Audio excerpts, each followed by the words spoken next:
Okay, this is video 3 in a series. Tuesday, February the 9th, 2021.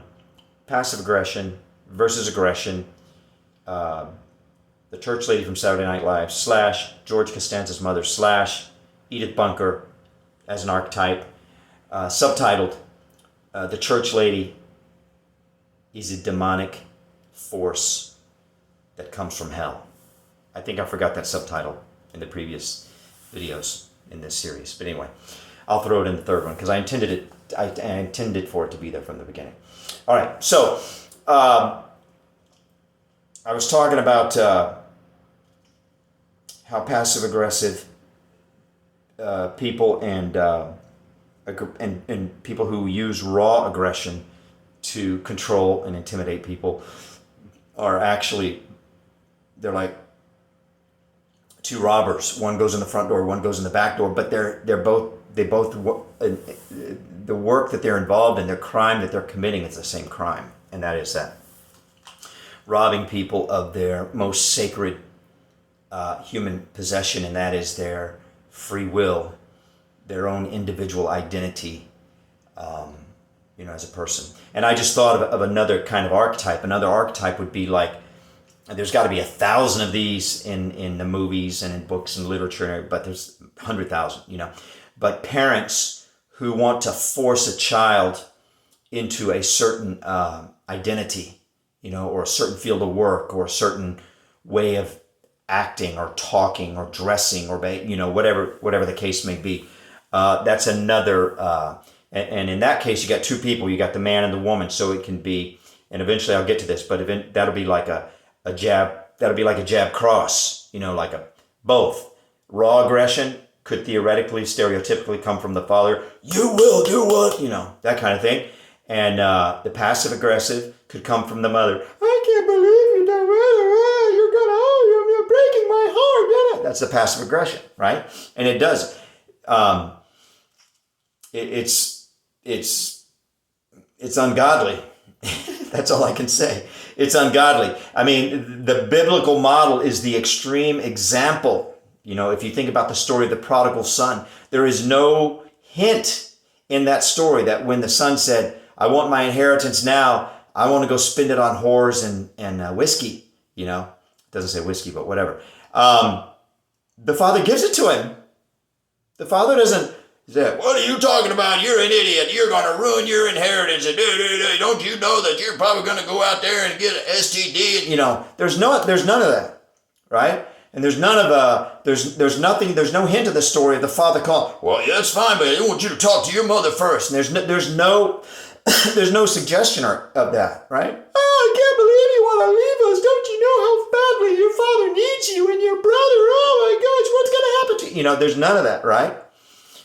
It's just the kid just gets his inheritance and he goes. And when the kid's coming home, the father's like, he's home. He's all excited. There's no anger. There's no bitterness. There's there's none of that passive aggressive, raw aggression, control freak nonsense. Okay? There's none of it, and that's what the kingdom of heaven is like.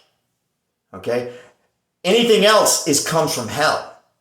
That's why I say that the church lady is a demonic spirit that comes from hell. Now, why is this relevant? Well, because I grew up in a family of women.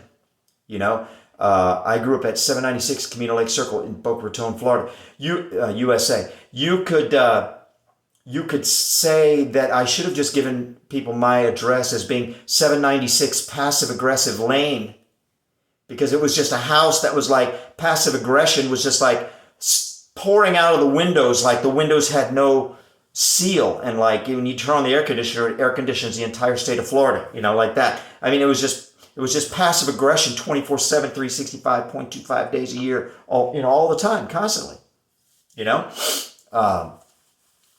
and my mother, I have grown to see in my latter years. First of all, she was always a train wreck, and everybody knew it. And by train wreck, I don't mean that she was dysfunctional. I mean, she was high functioning in the sense that to see her out and about, you would think everything was together. And my friends all loved her, thought she was just the sweetest thing. But if you drew like a map with concentric circles like a bullseye, right? And we were in the middle. That's the inner family. Or that would be like my mom and dad in the middle. And then the next outer circle would be us, the kids. And then the next outer circle would be like the next level of family. Then the next outer circle would be like the neighbors. And the next outer circle would be like the people at church. And you just go, the thing of it is one thing that passive aggressive people are masters at is seducing and charming the outer circles. Think about this, let that sink in for a minute. They are masters at charming the outer levels of the concentric circles, charming the people at church, charming the neighbors, charming the other members of the family. But once you get to that inner circle, and then the next, and then where we were, it was just pure emotional terror, 24/7. And as a caveat, in my particular case, my mother was a model mother up until we turned to be like 12 years old. And then it was like we became competition or something, and she just started to like devour us and cut us off at the knees at every turn, as hard as we tried, but very subtly, not like overtly. If you didn't know what was going on, you would never notice anything. And if you were the target, you don't even know what's going on. You just know you're living in pain all the time, And so I have there's 6 men in a single generation in my family, not just my mother. My mother had 2 sisters, so 6 men among those 3. My father was an only child, so there were no men from his side in my generation. So 6 men, okay, and 2 of them committed suicide. My brother and my cousin, And my brother comes from a family of 3 sisters. 5 siblings. My brother, 3 sisters, me, that's 5. And my cousin came from a family of 3 sisters. So I call it, I don't know how meaningful it is, but I call it the curse of the 3 sisters,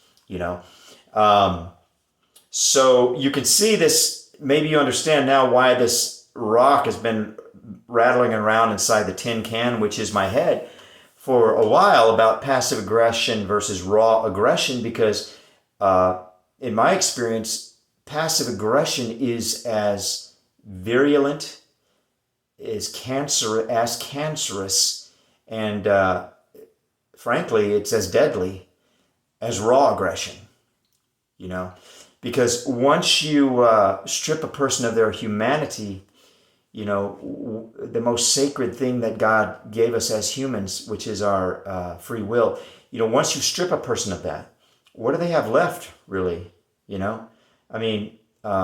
Regardless of a success and, everything else, what do they really have? My brother was, by my standards, he was very successful. At least he looked it from the outside.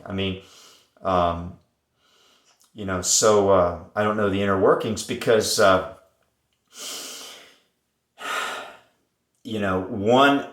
passive aggressive operators have a lot of different techniques. Okay, I've already sort of elucidated one. One is to seduce and charm the outer circles of the concentric circles of people in their lives, right?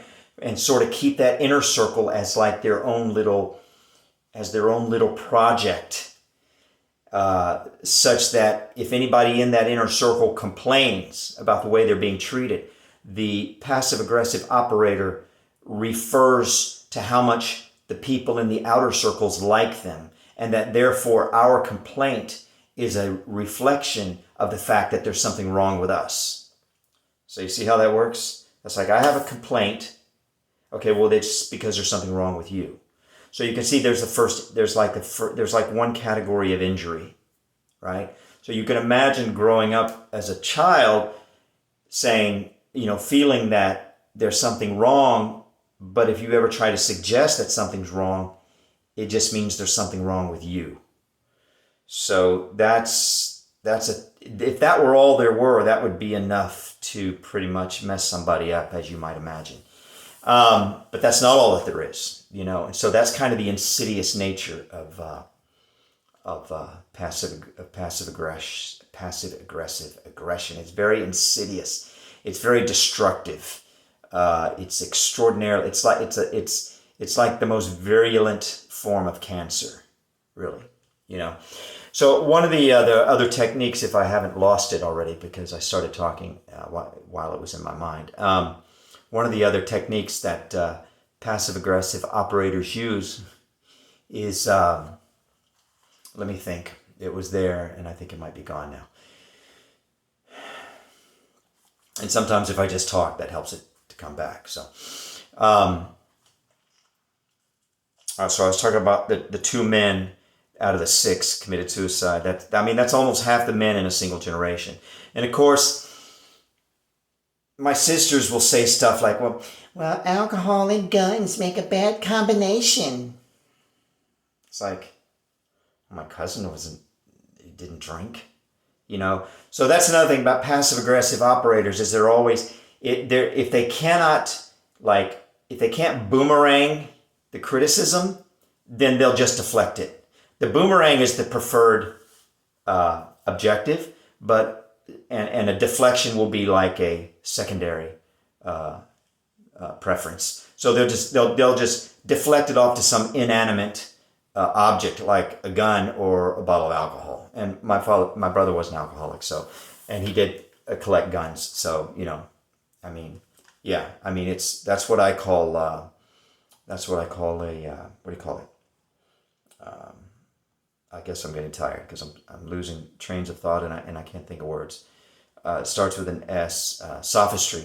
That's what I call sophistry. It's something that makes sense on the surface, and that once it's stated, they don't want you to go any further with it. They just want it to be accepted as truth without questioning, because it does make sense on the surface. And they probably have an inkling of a notion that once you dig beneath the surface, it kind of falls apart. So that's what I call sophistry, and sophistry is often delivered in a very passive aggressive way, in a very condescending, a very patronizing kind of way, like, oh, I got the answer. And it's like a little encapsulated little pill, like a little nutshell, like a little nut. It's like all wrapped up and neat and clean. I got the answer. It's the alcohol and the guns. Oh, I'm so proud.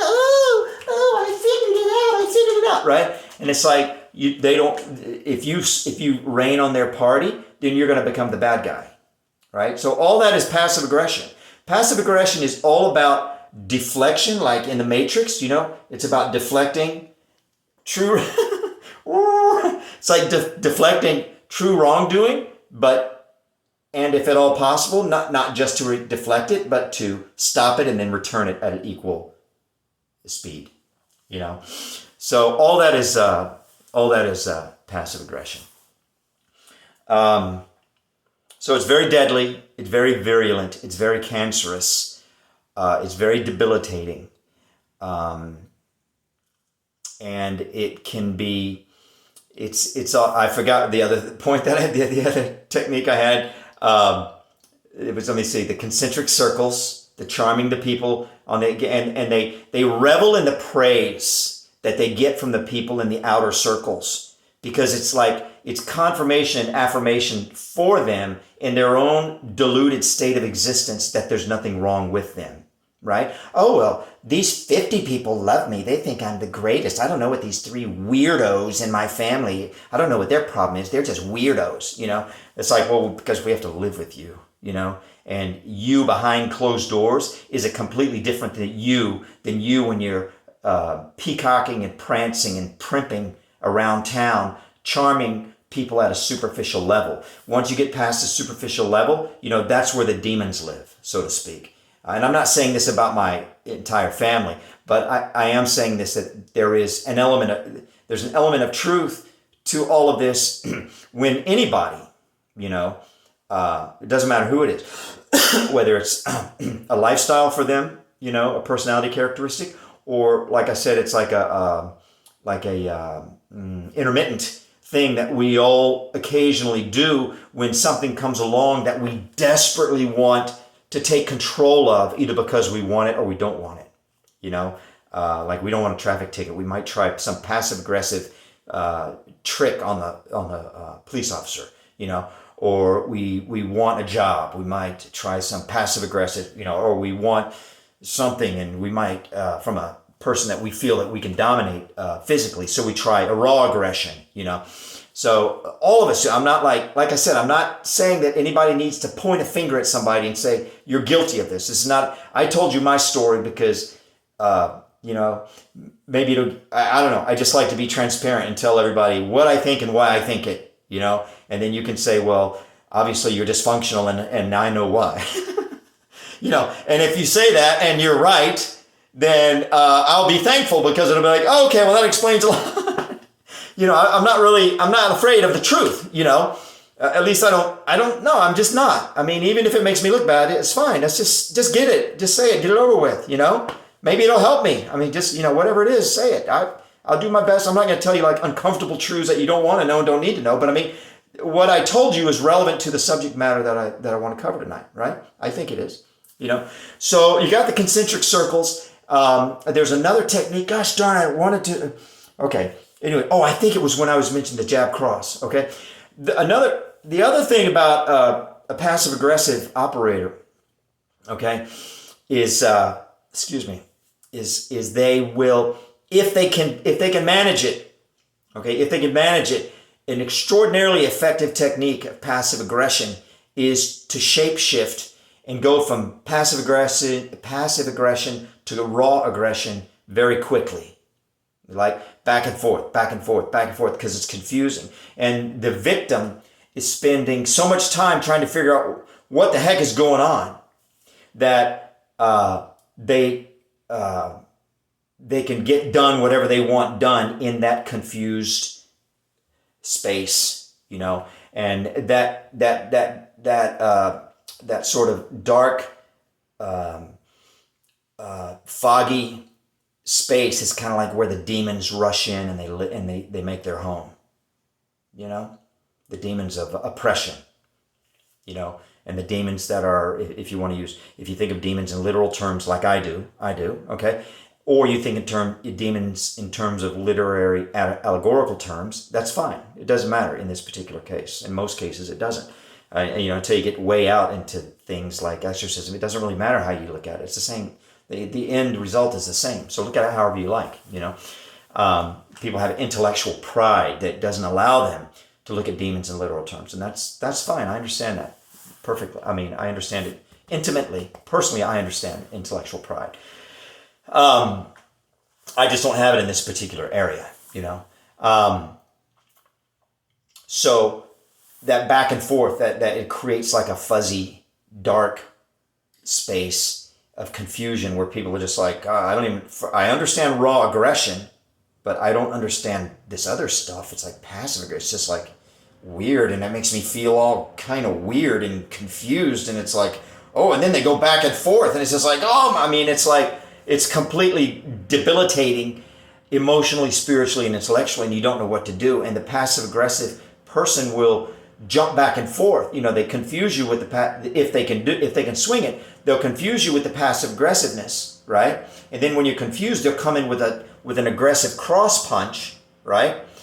I went way past 10 minutes. It's 18 minutes now. Holy cow, look at that. I might not be able to upload this third piece. Woo-wee. All right, so, to Rumble. YouTube, no problem, but Rumble. So I guess this is going to go 4. All right, this is video number 3. Tuesday, February the 9th, 2021, passive aggression versus aggression. Conan the Barbarian versus the church lady / George Costanza's mother / Edith Bunker as archetypes. Subtitle: the church lady is a demonic spirit that comes from hell. Okay, I'm going to go on to video number 4. I'll be right back.